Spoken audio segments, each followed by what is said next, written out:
Hello အားလုံးပဲမင်္ဂလာပါရှင် Hello ကဲထုံးစံနိုင်တယ်ဟင်းချက်တော်မယ်ဆိုရင်ကျွန်မတို့မလေးရောက်လာမယ် Hello ကျွန်မအရင်ချက်ရတူမလေးဖူးဖူးဖြစ်ပါတယ်ရှင်ကဲဟင်းလေးကိုဆက်ချက်မယ်အိမ်မှာပြည့်တော်စမ်းရှိရတယ်ပြည့်တော်စမ်းရလေးကို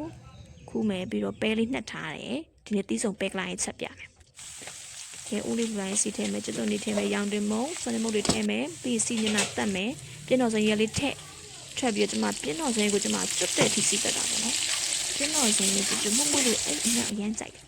ပြီးတော့မှနှက်ထားတဲ့ပဲတွေထည့်မယ်ပြီးခုနတင်ထားရကွာရုံးပရိသီးခရမ်းသီးပဲသီးအဲ့ဒါတွေအကုန်လုံး